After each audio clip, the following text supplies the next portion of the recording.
Hi, Alan Stratton from As Wood Turns. No, it is not Christmas time quite yet. However, we need to get ready for it. And that's what the Arizona Woodturners Club did with their free remote demonstration that they won in last year's Ornament Challenge. They wanted me to turn an ornament to get them ready and in the mood, because they do need to prepare and plan for their challenge. The submission period is November, but believe me, it will come up quickly. So for them, I designed this bell that I'd seen before. It's a great plan because actually you, in the end, need to make 2 bells out of the wood you have. And you'll see more of that later. Oh, well, let's turn them. When I first started planning for this bell, I wanted to know how much wood that I would need to glue up. I hate to glue up without a plan. So I drew up a diagram to analyze the geometry, assuming multiple strips of different colored wood. Since the blocks are not symmetrical, I need to plan for 2 bells, since the wood needs to wrap around each. There's good news and bad news coming from the diagram. First, the good news. The geometry is simple. Assuming a given thickness of the completed glue block, the glue block needs to be at least 9 times the thickness to yield 8 pieces for the 2 bells. The bad news is that the 9 times does not allow very much wood for clamping for safety while sawing, and no margin of error. My conclusion is to make the glue block 9 times the thickness plus 6 to 9 inches. Then on to gluing. A lot of gluing. I use an L jig for clamping. Parchment paper keeps the glue under control. After cleaning up the edges of the glue block, I sawed it up at 45-degree angles. I had some wood left over. Then I can take every other piece and form them into a squarish shape, almost a cube. Then glue pairs of adjacent blocks together. Here I use the rub joint technique from my segmented work.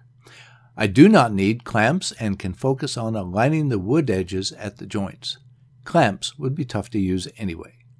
After time to dry, I have to clean up the matching faces at the disc sander. It helps to make pencil marks as witness marks to ensure the whole surface gets sanded. Then use the rub joint technique to glue the 2 halves together, making sure to align points. One more glue task. To facilitate turning, I glue on a square block on the top side.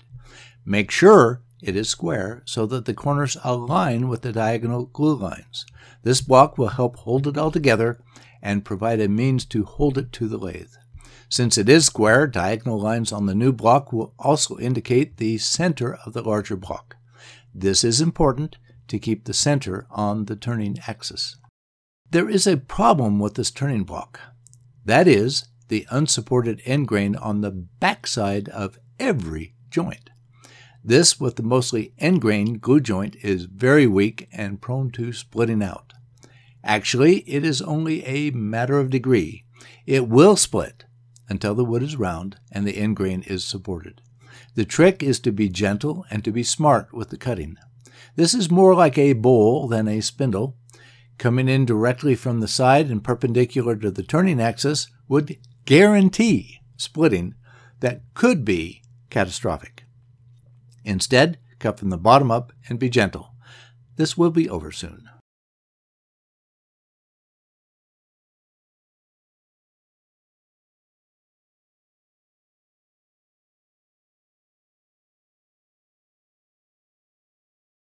Ah, that was tense.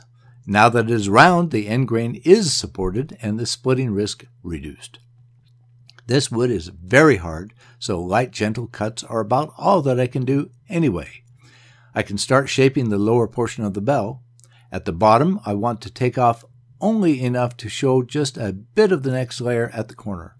But any more wood would only waste wood that took time and money to make. I want the upper portion to remain robust enough to withstand hollowing forces. Cutting direction is still key to shaping the bell.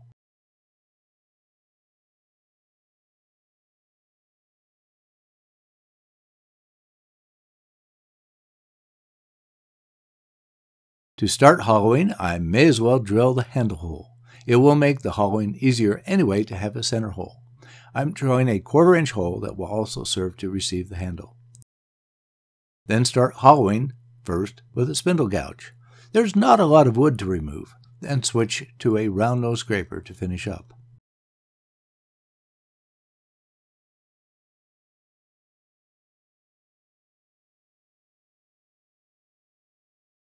A piece of tape on my scraper will help me to gauge the wall thickness at the top and how deep to hollow. I continue with the scraper to establish the interior shape. At the top, I do not have the exterior to guide me. This will come later.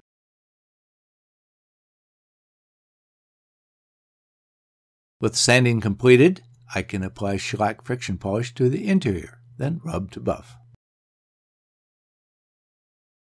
I want support from the live center as I finish turning the exterior. A cone center would work, but I do have a faceplate with a 1/4-inch dowel at the end of the spindle. I think this will do even better. While maintaining a sense of the interior dimensions, I trim back the exterior and top of the bell. I use a scraper for the final touches.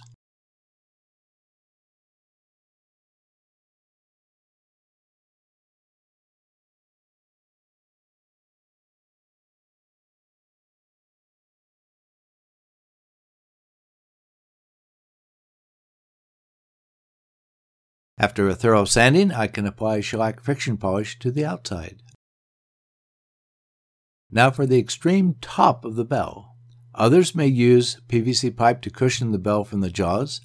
I printed some rings on my 3D printer so that mine could have a ledge on the bottom. The ring, whether PVC or filament, has a gap to allow compression. I place the gap inside a jaw area. Masking tape is a great idea to provide a little more protection to the finished surface. I did not this time and had to do some touch-up. I have to waste away the top wood and the wood block glued to the top, then finish trimming the top. This is also where the chuck pins from recent video would work great.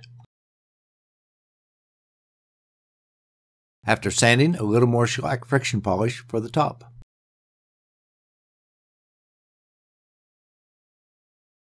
The final touch is a handle, much like a finial, but a bell needs a finial.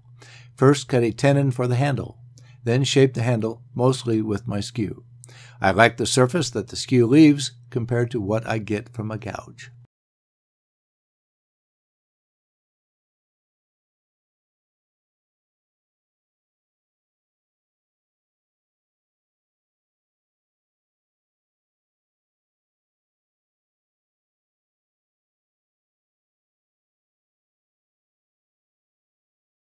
After sanding, I decide to add some burn lines for additional accents.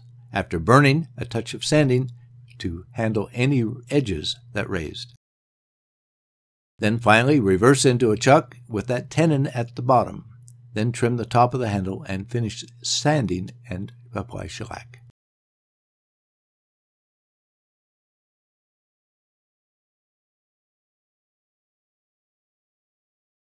The last task is to assemble the bell. Use the divot from the live center and drill a hole for a wire to hang a metal bell. It is a pretty bell.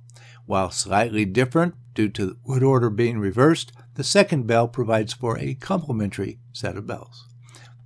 I need to remind you of the Ornament Challenge coming up quickly this November. Stay tuned for more details.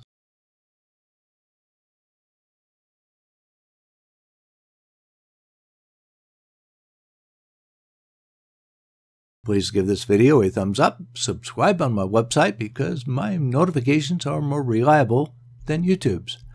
Please tell your friends about my weekly videos. I appreciate your comments and questions. Please wear your full face shield whenever the lathe is running. That's my best safety tip.